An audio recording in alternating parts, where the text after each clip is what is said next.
एक लड़की 2014 में दिल्ली पुलिस की नौकरी ज्वाइन करती है। कुछ दिन बाद वो सब इंस्पेक्टर का एग्ज़ाम देती है। एग्ज़ाम क्लियर हो जाता है, लेकिन वो सब इंस्पेक्टर की नौकरी ज्वाइन नहीं करती तथा पुलिस की नौकरी से रिज़ाइन दे देती है और मुखर्जी नगर में आकर आईपीएस की तैयारी करने लगती है और उसका मर्डर हो जाता है। गुड इवनिंग, नमस्कार दोस्तों, मैं प्रतिमा मिश्रा। आज कहानी है एक महिला कांस्टेबल की मर्डर की, जिसका मर्डर कोई और नहीं, एक पुलिस वाला ही करता है। पुलिस वाला जी। पुलिस का नाम आते ही हमारे मन में अपराध के नाम से डर उत्पन्न होने लगता है कि हम चोरी ना करें, हम मर्डर ना करें, नहीं तो पुलिस हमको पकड़ लेगी और हमारे गुनाहों की सज़ा हमको मिलेगी।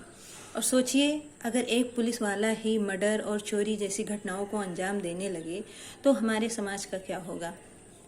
बात 2012 की है। एक व्यक्ति दिल्ली में पुलिस के हेड कांस्टेबल की नौकरी ज्वाइन करता है, जिसका नाम सुरेंद्र सिंह राणा होता है। उसकी शादी हो चुकी है, उसका एक बच्चा भी है। वहीं 2014 में एक लड़की जिसका नाम मोना यादव है, वो बुलंदशहर से आती है और कांस्टेबल की नौकरी ज्वाइन करती है। चूँकि डिपार्टमेंट दोनों का एक ही है, कुछ दिन में दोनों में बातचीत होने लगती है, मिलना जुलना तो होता ही रहता है। फिर कुछ दिन बाद इनकी ड्यूटी दिल्ली के कंट्रोल रूम में इकट्ठे लग जाती है।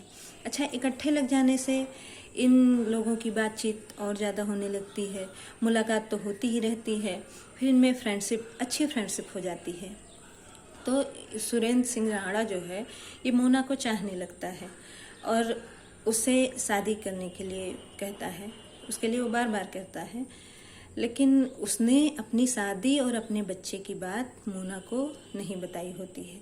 अच्छा, वही मोना जो है वो एक होनहार छात्रा है।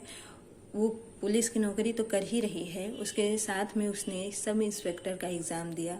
उसका एग्ज़ाम क्लियर हो जाता है तो उसका कॉन्फिडेंस बढ़ जाता है। तो वो सब इंस्पेक्टर की नौकरी नहीं ज्वाइन करती है और फिर उसको लगता है कि ये जो पुलिस की नौकरी है, इससे उसके तैयारी में बाधा उत्पन्न हो रही है, वो सही से तैयारी नहीं कर पा रही है। तो वो पुलिस की नौकरी रिजाइन कर देती है और मुखर्जी नगर आकर आईपीएस की तैयारी करने लग जाती है। वो अपनी तैयारी जारी रखती है। ऐसे कई साल बीत जाते हैं और एक दिन सुरेंद्र मोना के पास जाता है और कहता है कि तुम हमेशा पढ़ाई में लगी रहती हो, चलो मैं तुम्हें बाहर की सैर करा के लाता हूँ। अच्छा, पहले से मिलना जुलना था ही, उसको उस पर विश्वास होता है। वो उसके साथ उसके गाड़ी में बैठ के चली जाती है। दोनों घूमने निकल जाते हैं। दिल्ली में बुराड़ी के पास एक सुनसान एरिया है। वो मोना से फिर शादी की बात छिड़ता है। वो मना करती है तो वहीं दोनों बहस होने लगती है और वो मोना का गला घोट देता है।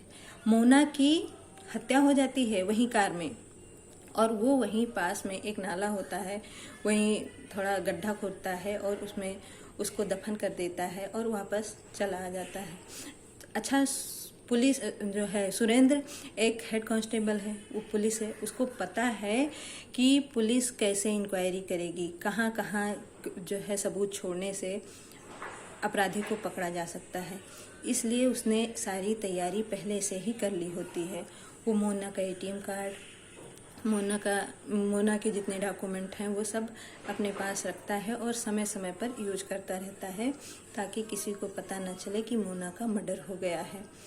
अच्छा, वो पहले उसका दोस्त तो था ही, इससे मोना के घर पे उसका आना जाना लगा रहता था। वो समय समय पे मोना के घर पे सूचना देता रहता था कि मोना यहाँ है, मोना वहाँ है।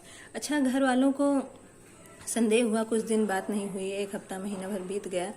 तो जब घर वालों ने इससे बात की तो इसने कहा कि मोना ठीक है, उसको कोई दिक्कत नहीं है। उसका एक अरविंद नाम के लड़के के साथ अफेयर था, उसने उससे शादी कर ली है और इसीलिए वो घर वालों से बात नहीं कर रही है। अच्छा, घर वालों को इसकी बात पे यकीन हो जाता है, क्योंकि ये भी एक पुलिस वाला होता है और इनके पास मोना की कुछ वॉइस रिकॉर्डिंग होती हैं। वो जो है उसके घर वालों को भेज देता है। अच्छा, घर वालों को तसल्ली हो जाती है कि मोना ठीक ठाक है। अच्छा, उस टाइम कोरोना का टाइम चल रहा होता है। वो जो है मास्क लगाकर एक लड़की का मोना के आधार कार्ड पर वैक्सीनेशन करवा देता है। उसकी भी सूचना और फोटो घर वालों को भेज देता है कि मोना ने अभी वैक्सीनेशन करवाया है। अच्छा, घर वाले एकदम रिलैक्स हो जाते हैं, सोचते हैं कि लड़की है, गलती करी है, उसने अपने मन से शादी कर ली है, इसलिए बातचीत नहीं कर रही है, कुछ दिन बाद बात करेगी, ऐसा सोच के वो लोग शांति से बैठ जाते हैं। 2 साल बाद सन 2022 जुलाई में मोना की एक बहन होती है।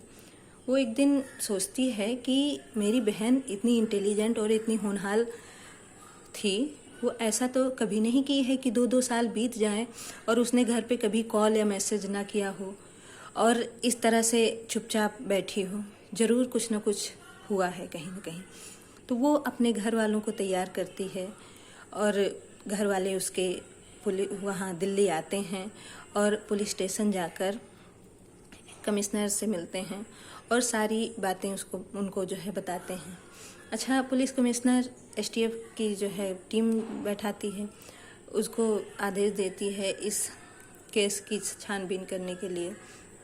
फिर अच्छा, समय समय पर ये जो अरविंद होता है ये भी फ़ोन करता रहता है इनके घर पे कि घर वालों को कोई शंका ना हो।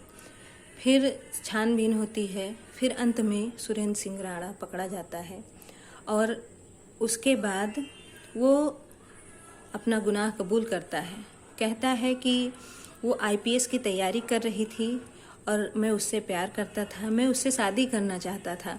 अगर वो IPS, वो होनहार छात्रा थी, वो IPS ज़रूर बन जाती।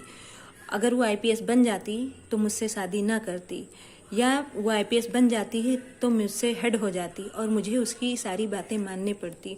इसीलिए मैंने उसका मर्डर कर दिया।